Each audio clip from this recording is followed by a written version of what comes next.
নমস্কার সবাইকে আমাদের চ্যানেলে নতুন আরেকটি গুরুত্বপূর্ণ ভিডিওতে আন্তরিক অভিনন্দন এবং স্বাগত জানিয়ে আজকের নিয়োগ সংক্রান্ত গুরুত্বপূর্ণ একটি বিজ্ঞপ্তি আপনাদের সঙ্গে শেয়ার করে নেব। আপনারা অনেকেই রয়েছেন, পশ্চিমবঙ্গের অনেক বেকার যুবক যুবতী রয়েছেন যারা অনেক দিন ধরে অপেক্ষা করছেন বা কবে সিভিকের নতুন পোস্ট বের হয় তার জন্য আপনারা অনেকেই কমেন্ট করেছিলেন।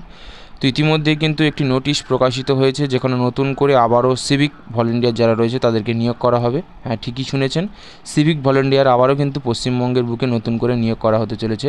তো অফিসিয়াল যে নোটিশ বা বিজ্ঞপ্তিতে আমি অনস্ক্রিন আপনাদের সঙ্গে শেয়ার করে নিচ্ছি। তো বিস্তারিত সম্পূর্ণ আপডেটটা আপনাদের সঙ্গে এই ছোটো ভিডিওর মাধ্যমে শেয়ার করে নেবো, তার জন্য অবশ্যই করে ভিডিওর সঙ্গে থাকুন। তবে আজকের এই বিস্তারিত নোটিশ পুঙ্খানুপুঙ্খ ব্যাখ্যা করার পূর্বে আপনাদের কাছে একটা ছোট্ট রিকোয়েস্ট, আমাদের চ্যানেলে আপনি যদি নতুন হয়ে থাকেন আমাদের চ্যানেলের মাধ্যম থেকে নানা ধরনের সরকারি স্কিম পাশাপাশি নিয়োগ সংক্রান্ত গুরুত্বপূর্ণ বিজ্ঞপ্তি সহ আবহাওয়া আপডেট সঠিকভাবে সঠিক তথ্য আমাদের চ্যানেলের মাধ্যম থেকে পাওয়ার জন্য চ্যানেলটিকে সাবস্ক্রাইব করে রাখতে ভুলবেন না।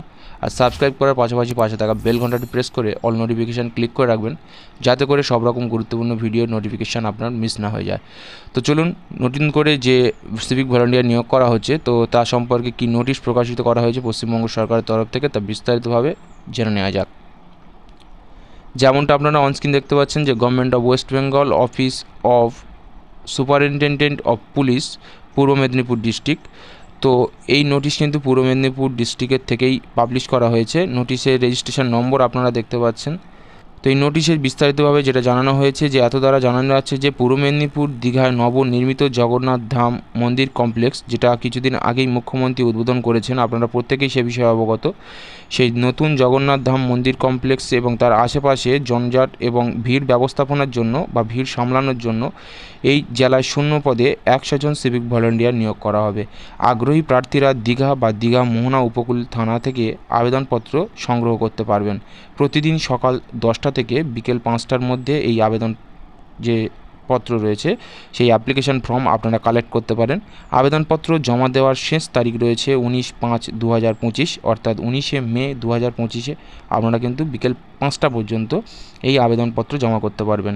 এরপরে যদি কোনো আবেদনকারী ফর্ম জমা করেন সেক্ষেত্রে আবেদনপত্র জমা দেওয়ার পরেও কিন্তু এই আবেদন গ্রহণ করা হবে না। অর্থাৎ 19/5/2025 বিকেল 5টার পরে যে সমস্ত আবেদন প্রার্থী এই অ্যাপ্লিকেশন ফর্ম জমা করবেন তাদের আবেদনপত্র জমা দেওয়া হলেও তা কিন্তু গ্রহণযোগ্যতা পাবে না। তো এটা সম্পূর্ণভাবে নোটিশে জানিয়ে দেওয়া হয়েছে। এটা দেখতে পাচ্ছেন আপনাদেরকে কিন্তু সর্বপ্রথম যেটা বলা হয়েছে, যে সমস্ত প্রার্থীরা আগ্রহী রয়েছেন এই সিভিকের কাজের জন্য তারা দীঘা বা দীঘা মোহনা উপকূলীয় যে থানা রয়েছে সেখান থেকে আপনারা অ্যাপ্লিকেশন ফর্ম কালেক্ট করুন। সেটা সঠিকভাবে পূরণ করার পরে সেখানে যে সমস্ত ডকুমেন্টস চাইবে সেগুলো সেলফ অ্যাটেস্টেড জেরক্স দিয়ে আপনারা 19 মে 2025 ঠিক বিকেল 5টা পর্যন্ত কিন্তু জমা করে দিন। এরপরে জমা দিলে কিন্তু কোনোভাবেই সেটা গ্রহণযোগ্যতা পাবে না। এর পাশাপাশি দেখুন আবেদনকারীর নিম্নলিখিত যোগ্যতার মানদণ্ড এখানে যেটা উল্লেখ করে দেওয়া হয়েছে বা আপনার কোন কোয়ালিফিকেশান থাকলে আপনি এই কাজের জন্য অ্যাপ্লাই করতে পারবেন। সেখানে প্রথমত বলা হয়েছে বয়স সীমা। আবেদনকারীর ন্যূনতম বয়স 1/1/2025 অনুযায়ী 20 বছর হতে হবে। দ্বিতীয়ত শিক্ষাগত যোগ্যতা অষ্টম শ্রেণী পাস হতে হবে, অর্থাৎ ক্লাস 8 যদি আপনি কোয়ালিফাই করে থাকেন সেক্ষেত্রে আপনি আবেদন করতে পারছেন। 3 নম্বর বলা হয়েছে খেলাধুলায় ভালো ফলাফল করেছেন এবং এনসিসি ক্যাডার, বয় scout, NSS guide, civil defence volunteers ইত্যাদির অভিজ্ঞতা যদি থেকে থাকে আপনি অগ্রাধিকার পাবেন। বা আপনার যদি ড্রাইভিং, টেকনিশিয়ান, কম্পিউটার দক্ষতা ইত্যাদির মতো কিছু ক্যাটাগরি থেকে থাকে সেক্ষেত্রেও আপনি কিন্তু অগ্রাধিকার পাবেন। আবেদনকারীর অগ্রাধিকার কিন্তু এই সমস্ত ক্ষেত্রে এখানে উল্লেখ করা হয়েছে। পাশাপাশি 4 নম্বরে যেটা বলা হয়েছে আবেদনকারীকে পূর্ব মেদিনীপুরের দীঘা বা দীঘা মোহনা উপকূলীয় থানা এলাকার স্থায়ী বাসিন্দা হতে হবে। এই জিনিসটা কিন্তু আপনাদের সবার যে প্রশ্ন ছিল যে সবাই আবেদন করতে পারবে কিনা বা কোন কোন জেলার আবেদন প্রার্থীরা আবেদন করতে পারবে সেটা কিন্তু এখানে পরিষ্কার করে দেওয়া হয়েছে যে শুধুমাত্র পূর্ব মেদিনীপুরে যে সমস্ত স্থায়ী বাসিন্দা বা ওখানকার যারা স্থানীয় মানুষ রয়েছেন তারাই কেবলমাত্র এই যে 100টি নতুন সিভিক ভ্যাকান্সি বেরিয়েছে তার জন্য আবেদনযোগ্য। তো আশা করি আপনাদের প্রত্যেকের কাছে পরিষ্কার হলো যে এটা কিন্তু সব জেলার চাকরি প্রার্থীদের জন্য নয় বা সবাই কিন্তু আবেদন করতে পারবে না। শুধুমাত্র পূর্ব মেদিনীপুরের যে সমস্ত স্থায়ী বাসিন্দা বা বেকার যুবক যুবতী রয়েছেন তারা কিন্তু আবেদন করতে পারবেন। এবার আসি নির্দেশাবলী কি বলা হয়েছে দেখুন।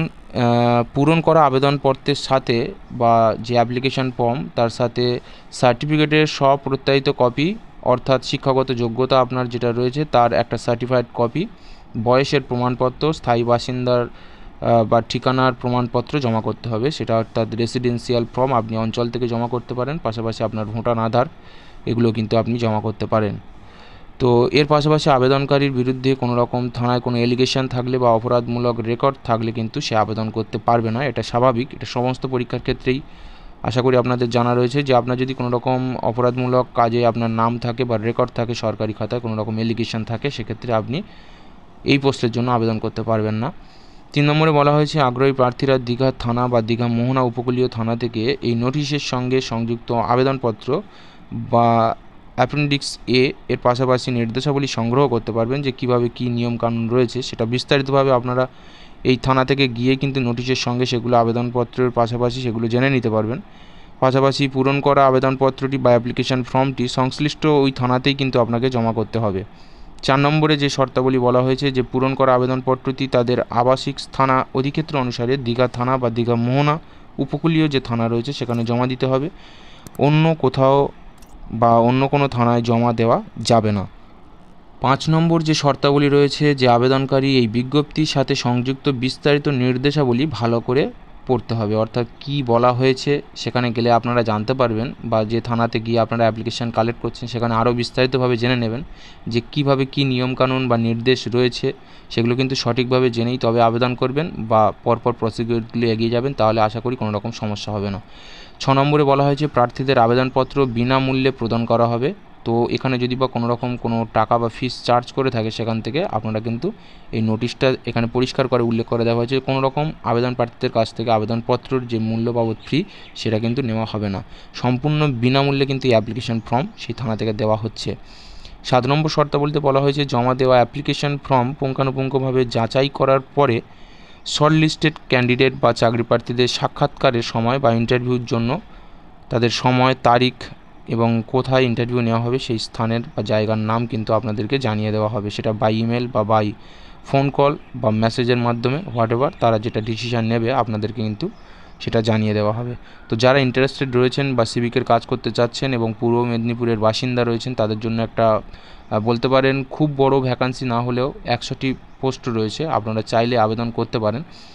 বাকি জেলার ক্ষেত্রে কিন্তু যে সমস্ত চাকরি প্রার্থী তারা পূর্বেই আমি বললাম আবেদন করতে পারবেন না, এটা সত্যি আপনাদের কাছে যারা জিজ্ঞেস করছিলেন সরি টু সে তাদের কাছে এটা পূর্ব মেদিনীপুর জেলার ক্ষেত্রেই কেবলমাত্র গ্রাহ্য করা হবে। তো আশা করি আপনারা সম্পূর্ণ এই নোটিশের বিস্তারিত পুঙ্খানুপুঙ্খটা তুলে ধরলাম, আপনারা সম্পূর্ণটা অবগত হতে পারলেন। যদি কোনো রকম কারোর প্রশ্ন থেকে থাকে এই বিষয়ে আমাকে নিচের কমেন্ট বক্সে কমেন্ট করতে পারেন, আমি চেষ্টা করব সে বিষয়ে আপনাদেরকে হেল্প করার বা যথাযথ উত্তর দেওয়ার। তো আশা করি আপনারা আজকের এই ভিডিও থেকে সম্পূর্ণটা অবগত। ভিডিও যদি ভালো লেগে থাকে অবশ্যই করে ভিডিওটিকে লাইক করে দিতে পারেন আর চ্যানেলটিকে শেয়ার করে দিতে পারেন, ভিডিওটিকে শেয়ার করে দিতে পারেন, যাতে আপনার যে সমস্ত বন্ধুবান্ধব রয়েছে যারা সিভিকের কাজ করতে চাইছে তারা যাতে এই পোস্টের জন্য অ্যাপ্লাই করতে পারে। পাশাপাশি আমাদের চ্যানেলের মাধ্যম থেকে সরকারি গুরুত্বপূর্ণ স্কিম বা আবহাওয়া সংক্রান্ত গুরুত্বপূর্ণ আপডেট, পাশাপাশি নিয়োগ সংক্রান্ত যে সমস্ত গুরুত্বপূর্ণ পোস্টগুলো ওয়েস্ট বেঙ্গল বা পাশাপাশি সেন্ট্রালের যেগুলো বেরিয়ে থাকে তার অথেন্টিক তথ্য সঠিকভাবে সঠিক মাধ্যম থেকে পেতে হলে চ্যানেলটিকে সাবস্ক্রাইব করে রাখতে পারেন, আপনারা প্রত্যেকেই উপকৃত হবেন এটুকু আশা রাখি। তো ভিডিওটি শেষ পর্যন্ত আমাদের সঙ্গে থাকার জন্য সবাইকে আরও একবার আন্তরিক ধন্যবাদ জানিয়ে আজকের ভিডিও এখানেই শেষ করলাম। সবাই ভালো থাকবেন, সুস্থ থাকবেন, সতর্ক থাকবেন।